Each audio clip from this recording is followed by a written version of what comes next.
The headlines tonight: fist-headed man destroys church, car drives past window in town, and Leicester man wins right to eat sister. Now fact me till I fart.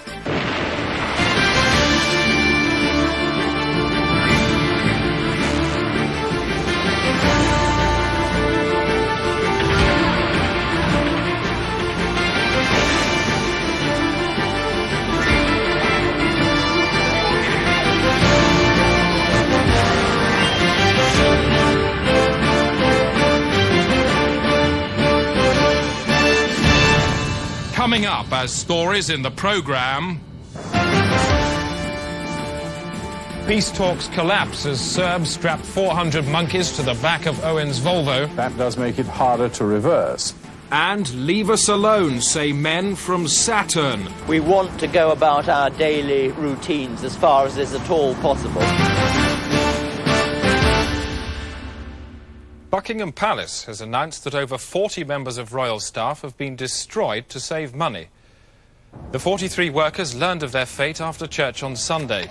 They met the Queen and were told they would be slaughtered with scythes. That evening, they were herded into a Sandringham attic and culled in less than 10 minutes.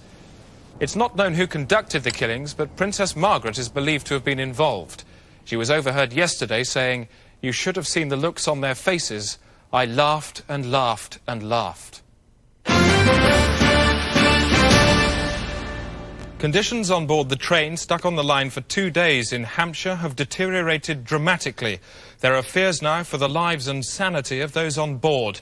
Ted Moore has that story reporting. At first, the concern was for the commuters, stuck on a train because a signal got jammed by a dead bird. But when Farmer Peter Yates took them sandwiches this afternoon, the situation changed dramatically. 2 commuters jumped him like raptors and threw him aboard. 20 minutes later, he managed to get off the train and tried to escape, but was lassoed by a man with a rope and pulped. Just over an hour after that, a naked Mr. Yates appeared briefly for the last time, trying to haul himself out of a window, but it was a naff effort. Most ominously this evening, the commuters were seen struggling with a sack containing an object that was obviously as heavy as a human body, and then throwing some kind of weird ritual. Many here fear the worst, that Mr. Yates has been killed and sacrificed by a group of ordinary men and women who less than 2 days ago were content to sit opposite each other in silence, yet today beat their chests and yell like savages. Moments ago, we intercepted the sound of the guard trying to radio for help. Get these people! There's a woman!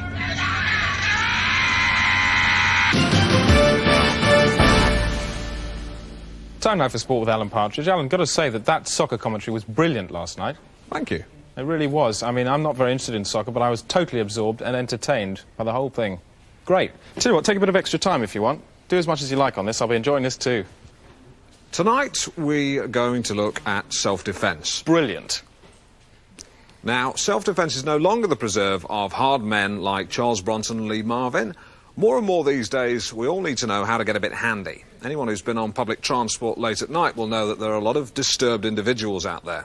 One minute they may be babbling incoherently, the next they could be going for your person. What do? Well, this week is National Self-Defence Week, so who better to tell us than one of Britain's best-loved judo fighting people, Commonwealth silver medalist Adam Neils. Adam. Hi. Now, self-defence is not simply about punching someone repeatedly in the face till they're unconscious, is it? No, it's exactly what it says. It's defending yourself, self-defence with the minimum of force. Weaponry? No, just your body, that's all. Snooker ball in a sock? No, we teach people how to deal with that, but... What do you call those things with 2 sticks with a chain between them? Nunchaka. Yeah, I like those. Now, can we actually see some of the basic... Can you sort of talk me through the basic... OK, Tanya, basics of self-defence? Right, well, we teach people to deal with anything from a sort of general invasion of body space through to a specific act of aggression. Right, so if I was to go like this... Wait, no! So she's now wrested control away from you. I cannot breathe. Sorry, please. OK, that's good. She's wrested control away from you and has overcome you. The aggression's been turned against you. What happens if someone attacks you from behind? Right, if you were to attack me from... No. Right, I throw you, I could use an elbow block against you, or I could shock you, immobilise you with just twisting the skin, something... Get off! Chris. The American car company General Motors have today announced a cut in their workforce at their plant in Detroit. Our economics correspondent, Peter O'Hanrahan, is there at the moment. Peter, what's going on? Chris, it's a mass redundancy measure. It's the biggest layoff in American industrial history. 35,000 jobs in one fell swoop. Gone. 35,000? Yes. Peter, there's only 25,000 people at the plant. That's right, Chris. Mass redundancy on an unprecedented scale. Well, would you mind telling me how the plant can function on minus 10,000 workers? I don't know, Chris. You tell me. I'll tell you what, Peter, you mean 3,500 workers have been sacked? No, 35,000, it's all here. Let me see what you've got down there. It's 3,500, you're Peter, right. I made a mistake. I want to see it. I don't want to hear anything more out of your mouth. I don't believe it. Now, show me your notes. No. Yes. It's 3,500. Show me. I don't believe what you're saying. I just want to see the numbers. Now, hold them up. Hold them up and keep them up. And rotate them 180 degrees in my favour. Do it. Peter, what's that? I don't have a monitor, Chris. I can't see what you're doing. You know what I'm talking about. It's just above your right eye. Yes. A cobweb? And how's a cobweb going to dig you out of your numerical mess? I don't know. Peter, you're lying in a news grave. Do you know what's written on your headstone? News. Peter, thank you. Peter O'Hanrahan, live in Detroit.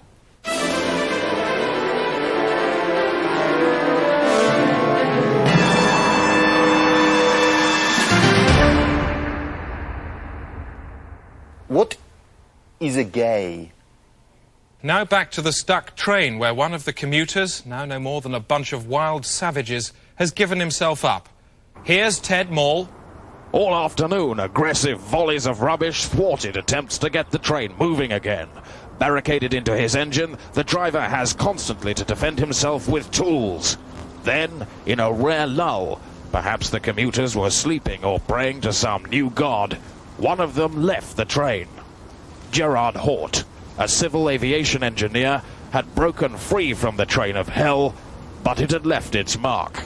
The man was in no state to give an interview, but it was possible to extract the following information. The commuters are split into two factions, one led by a woman believed to be an insurance broker from Staines.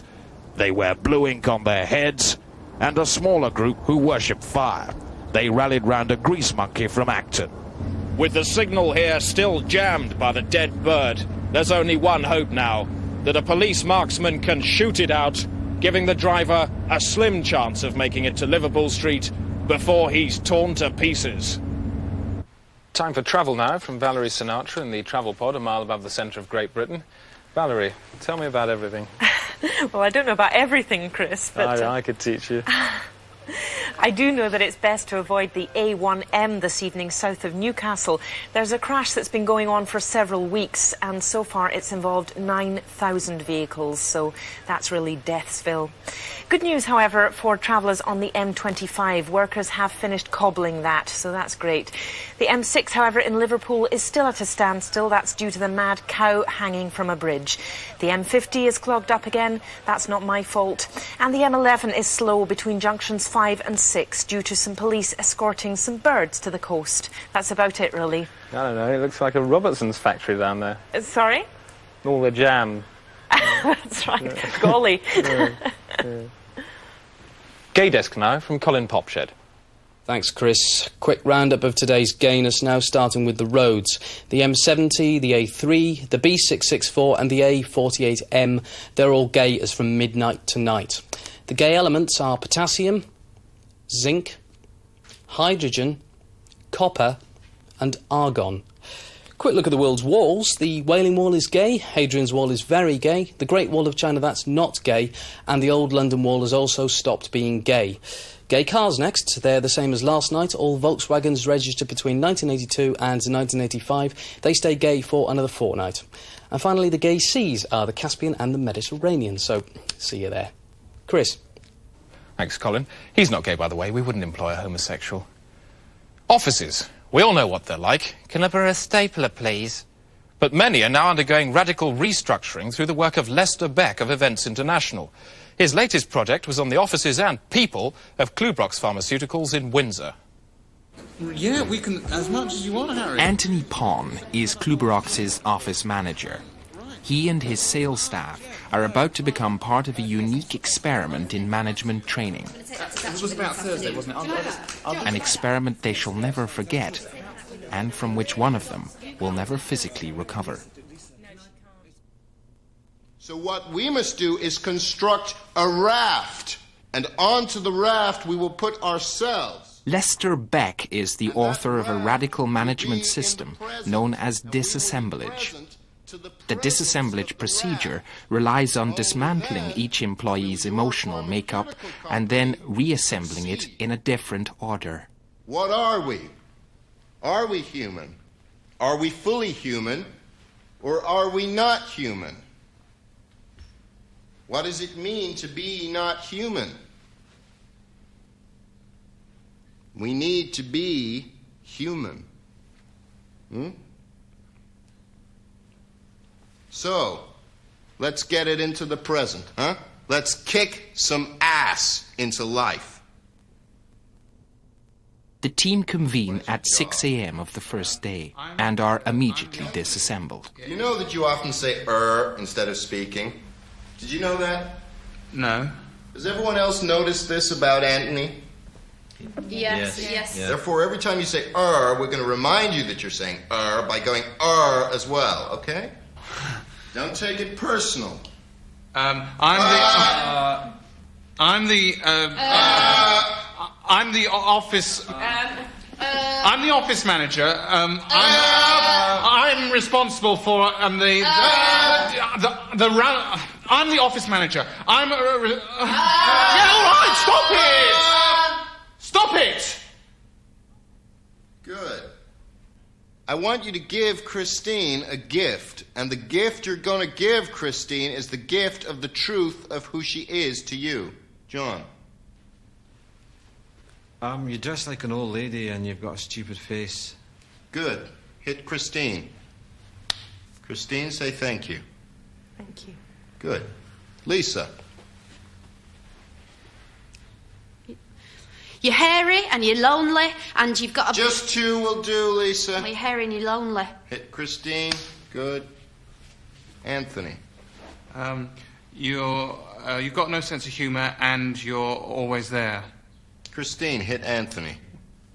Oh. Good. Beck takes the team out into the field to test purchasing techniques. Okay, what we're going to do is we're going to buy a newspaper. Okay, and this is where we're going to get what we want. John. Hey, hello, my name's John. I'd like a Today newspaper, please. It's 2025, yep. He's got the right change. Thanks very much. Thank you very much.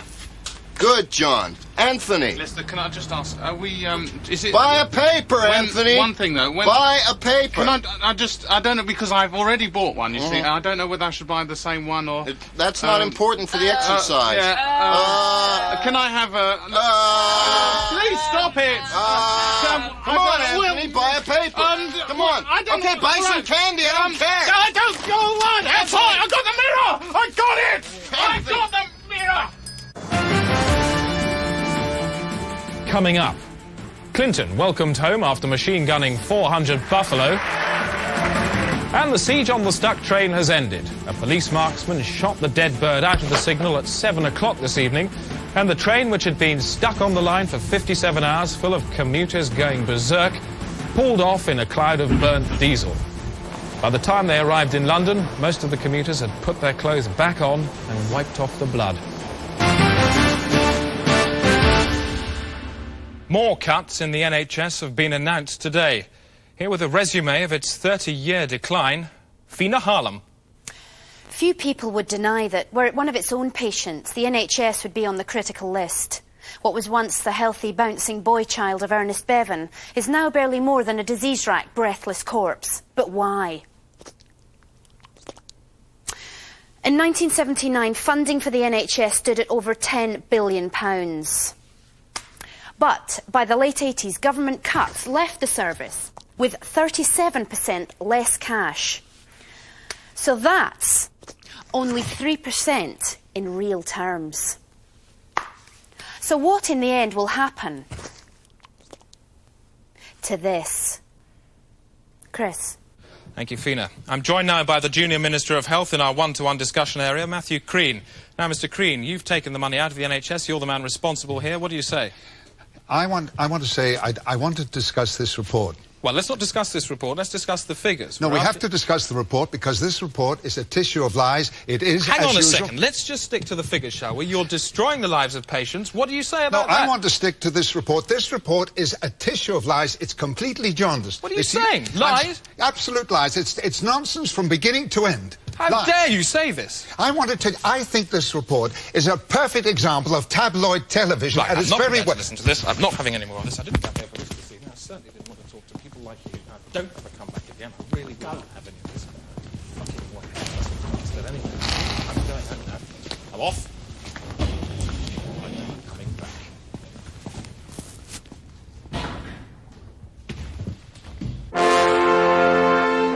The Day Today. Bagpiping fact into news. Environmation from me, Rosie May.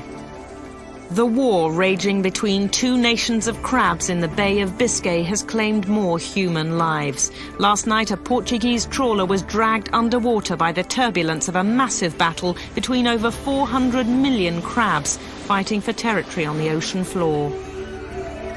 Blinking. In England, over 700 million hours a year are spent blinking. That's why a Leeds firm has built a special light which switches itself off for the duration of each blink. The device is also triggered by other activities which don't require light, such as sleeping and grieving. I'm Rosie May and the world is at my teat. Staying now with the world, but it's the human world this time, which is around the animal world and sometimes on top of it, making a politics and events rather than environment stuff. With the day-to-day international news roundup. Moscow. Hello, Chris. Here in Moscow, it's Russia's chronic nuclear waste problem that's dominating the news live this hour. The latest plan is to hand out small parcels of plutonium waste to school children. Nuclear experts visit schools and the children are taught songs celebrating the efficiency of atomic power.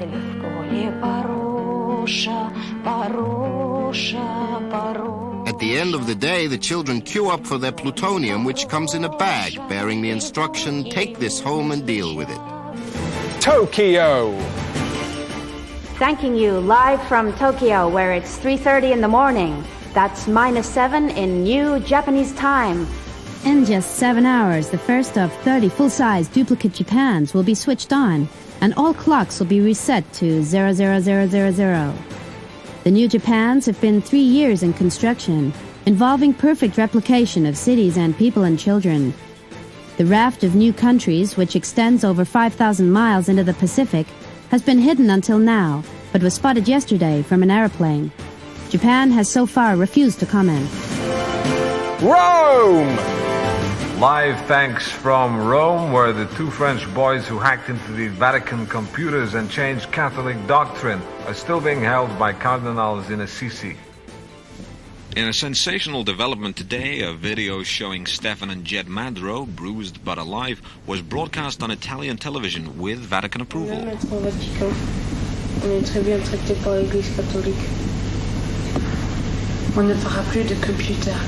The boys were snatched from the street 2 days ago and held in a turret after admitting they had tapped into the new Vatican Theology Bank, a computer which contains the full doctrine and law of the Catholic Church. The Vatican realized the computer had been tampered with when they discovered Jesus had died of food poisoning aged 19 and Lou Reed had been canonized as a saint. And that's the way the world is today from Rome. From Tokyo. And from Moscow. Goodbye. Chris. Wrong, all of you, because Calately's Sisters is doing the business, not me. Thanks, Chris. And there was a big whoop of dismay in the city today, Chris, when Troublefinch Dusky Holdings chopped off an eighth at 2.4 after a disappointing gutter surge tomorrow. Chris. The Central Numerical Council issued the new 7 today. It'll be 3 kilos heavier than the old 7 and made of glass. Chris, Calately Sisters. SPAC Handy Chop Tubes up 2.4, but let's see how the pound fared today with a quick look at the currency Susan. And as you can see, it started off the day quite healthily as a medium Susan, while the yen surged to a quite attractive, popular Susan by close of trading, with the mark resting on a plain, dumpy Susan with bad ears. Chris, summary, business, Chris. Your complaints. This is my complaint, right? TV is the most unkinning, unhappening, unsucceeded piece of sheet in the hood right now. You gotta get it. Totally discount you. More in the area, see, I'm talking. More ragga, more boggle, more death metal and Belgian house. You hear me? Let's get TV banging, mud the far cuss. When I drive my car, I am not driving, I am participating in a conspiracy called traffic. I will walk. Time now for the weather from Sylvester Stewart on the Weather Pinball. Starting tonight in the southwest, where it should rain in drops the size of a wrestler, but fortunately, most of the rain, they're not quite reaching the ground. On now to Scotland and the north of England. Quite warm, about the temperature of a cow. However, a very stupid area of low pressure moving in from the Midlands will bring some heavy breezes later on, a bit like the first rush of euphoria induced by a large dose of heroin. On to the northeast. There'll be some heavy thunder there, about as loud as a woman. So the summary then? Cool showers wet, cool showers wet, cool showers wet, cool showers wet, cool showers wet. Time now for Alan Partridge. Got some sport for us? Certainly have, Chris. Great. And just some late-night soccer results. Here they are for Division 2. Sheffield Bonanza 1, Dynamo Aberdare 4, Manchester Coherent 2, Gil Morel 2. And the Scottish Division 1 game between Taste of Dunfermline and Strathcarnage cannot be stopped. Good night. Your complaints. This is my complaint, right? TV is the most unkinking, unhappening, unsussed piece of sheet in the hood right now. Look at the lens, please. Oh, sorry. You got to get it. Totally discount you. More in the area, see? I'm talking more rugger, more boogle, more death metal and... Death metal. Death metal and Belgian house. You hear me? Let's get TV banging, mud the far cuss. And look at the camera again and nod your head as you say that. Mud the far cuss. And say that again once more into the camera, the last bit. Mud the far cuss. Thank you, sir. Back now to the day-to-day documentary on the efforts of Lester Beck to revamp the people and offices of Klubirox Chemicals in Windsor. Okay, let's make the Day 3, and Lester Beck places a powerful new variable in the office environment. If we released a live pig into the office, how would you be able to cope? Lisa. What, the pig that's our anger? Within us. No, pig. A real pig. What would happen? Would you be able to cope? Let's see. Okay, please release the pig. Release the pig, please. Oh, no, it's a pig. Okay, this is Snorkel. Say hello to Snorkel the pig. Get involved with the pig. Who allowed you to get involved this with the pig? It's standard practice in Events International to intertextualize. This is my office. This is my office. Get this pig. Get a knife. Get this. Get a knife. Let's kill it. Stop it. Get a knife or something. This is my office. You have. I think, will you, and Listen to just because it might drop Stop his baby. shouting. He might have a baby. It will if you keep shouting. Listen to Just Christine. let's She's put some speaking paper- sense and here. you stop shouting. And please, can we let's just put some paper down and keep it happy. Right. Come on now. Come on, pig. Good, Christine.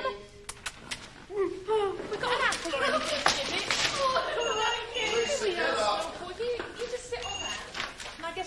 hello. See, the pig doesn't care about you, but you care about the pig. This is your problem. Can you get to my desk, please? Yes, hello.